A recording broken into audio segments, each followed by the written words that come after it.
Okay, magandang hapon po sa inyong lahat mga kababayan, Batang Maynila to it's pag-usapan natin itong nasa ating screen mga kababayan. Alright, nag-post po si Daryl Yap ng official poster ng kanyang pelikulang The Rapist of Pepsi Paloma. Ayan mga kababayan, ayan pong nasa ating screen. Ayan. Pero ito mga kababayan binago po niya ang title ng kanyang pelikula dito po sa Pilipinas. Ito mga kababayan, Philippine Cinema title, Pepsi Paloma. So, ang title po dito sa Pilipinas ay Pepsi Paloma. Hindi na po The Rapist of Pepsi Paloma. So, natakot din. So, atras din ang itlog mga kababayan. Atras din ang itlog na itong mayabang akla na ito. Bakit pinalitan mo, Daryl Yap? Ba't hindi mo itinuloy yung The Rapist of Pepsi Paloma? Kasi yan naman ang gusto mong laging sabihin eh. Di ba? Kasi kung Pepsi Paloma yung pelikula, di ba? Dapat ang kwento tungkol sa buhay ni Pepsi Paloma. Kumbaga, yun ang pinaka-punto ng pelikula. Pinaka-essence ba? Kapag sinabi mo namang The Rapist of Pepsi Paloma, ang kwento ay tungkol dun sa mga gumahasa di umano kay Pepsi Paloma. So, kwento na yan ng mga pinagbibintangan mong mga rapist ni Pepsi. Diba ganun yun, guys? Kapag sinabing Pepsi Paloma, kwento tungkol kay Pepsi Paloma. Pero, kapag sinabing The Rapist of Pepsi Paloma, kwento iyon ng mga buhay ng mga taong pinagbibintangan mo na rapist. Okay? So, binago na niya. So, dapat baguhin mo yung istorya ng pelikula mo. Kasi kung Pepsi Paloma lang, dapat talagang doon ka lang nako-concentrate. Kasi doon pa lang sa teaser mo, masyado kang nag-concentrate doon kay Vic Soto. At sinasabi mo na si Vic Soto ang nang-rape kay Pepsi Paloma. Kaya nga nagka-wendang-wendang yung mo. Kaya nga naharap ka na sa kaso dahil doon pa lang mali ka na. Tanggap mo na mali ka, kaya nga pinalitan mo yung title eh. Yabang mo kasi. So, ibig sabihin niya lang, tanggap niya na mali yung kanyang title. At hindi malamang maaprubahan na maipalabas dito sa Pilipinas kapag ang title ay The Rapist of Pepsi Paloma. Kaya medyo lumambot ng konti. Binawasan yung kanyang pride. Kasi, mga kababayan baka malugi.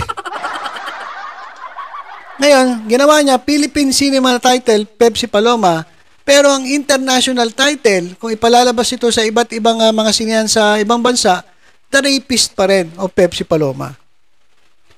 So, dito sa poster, nakasulat dito, February 2025. So, ibig sabihin, umaasa siya na ito'y mapapalabas sa sinehan dito sa Pilipinas sa 2025. Ewan ko lang kung kasabay sa international. Pero dapat itong poster na to pang international to So, ipalalabas to internationally sa February 2025. Kasi kung kung sa Pilipinas, dapat ang poster mo, Pepsi Paloma lang. Walang The Rapist of Pepsi Paloma. Diba? So, hindi pa siya sigurado kung may papalabas to sa Pilipinas. Sa tingin ko, mga kababayan, malabo pa sa sabaw ng pusit na maipalabas ito dito po sa Pilipinas. Kasi may kaso po ito, mga kababayan Ito po ay dinidinig o didinggin. So, malamang at sa malamang, hindi po ito maipalabas dito sa Pilipinas. Kaya nga ginawa niya February 2025 sa international. International ito. Nag-clickbait na naman itong si si Akla. Kasi kung yan ang poster, hindi po yan dito sa Pilipinas kasi ang sabi niya, ang title ng kanyang pelikula dito sa Pilipinas ay Pepsi Paloma. So, itong poster na to pang international. At ayon sa kanya, palalabas ang kanyang pelikula internationally sa February 2025. Sa Pilipinas ba palalabas sa February 2025? Yun ang tanong. Wala pa siyang poster doon, tungkol doon. Kasi wala pa siya eh. Tanggalin mo muna yung The Rapist of Pepsi Paloma para sabihin mo o para masabi mo na yan ang official poster para sa Philippine Cinema na pelikula mo, Pepsi Paloma, hindi The Rapist of Pepsi Paloma. Yan, malinaw naman eh. Siya mismo nagsabi. The official poster of TROPP. Sa international to. Pero yung sa Pilipinas, wala pa. Diba? Kasi Pepsi Paloma dapat ang title eh. Atras nga ang itlog eh. Naduwag na eh. Natakot siya na baka hindi maipalabas dito. Sa tingin ko, kahit baguhin mo pa title mo, gawin mong Pepsi Paloma, sa ginawa mong pambabastos, walang respeto kay Vic Soto, malabo mapalabas yan sa Pilipinas kasi yan ay didinggin sa korte. Maraming kokontra dyan. Isa pa, sigurado ka ba na ipalalabas yan, papayagan niya ng MPRCB? Ako nagtatanong lang. Kasi kapag may mga reklamo na umabot sa MPRCB, papakinggan ng MPRCB yung mga reklamo, pag-aaralan po yan.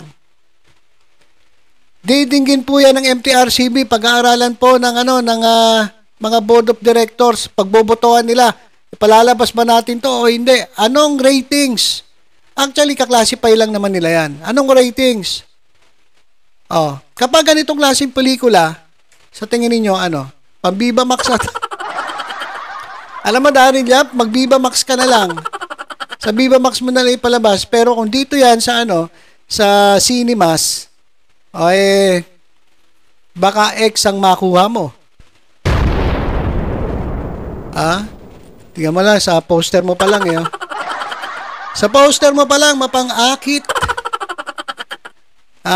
Mapang-akit sa poster mo pa lang eh. Katingin mo, mapapayagan yan dito sa pang-Viva Max pa. Pwede. Alam nyo, magaling ito si Daryl Yap mag-promote ng kanyang produkto. Kaso sumobra na eh. Yung promotion niya, nakasira na ng tao, nakapag-create ng pambubuli, nakapag-create ng mga rape messages na hindi na po tama. At bilang isang direktor, nakikita natin na ibang-iba siya sa ibang mga direktor. Kaya nga ibang mga direktor may mga awards eh. Ito walang award eh. Kasi yung kanyang trabaho mga intriga at gumawa ng kontrobersya. Hindi po siya gumagawa ng talagang pelikula na talagang pwedeng magkamit siya ng award. Wala siyang pakialam, pera-pera lang. Lalong-lalo na ngayon mga kababayan, kailangan niya ng pera dahil yung kinuha niyang abogado para magtanggol sa kanya sa reklamong sinampa ni Vic Soto, etong mga fortune. Bigatin niya mga fortune. Bigatin din bayad dyan. Diba? So dito na maghihirap. Dito na maghihirap ang akla.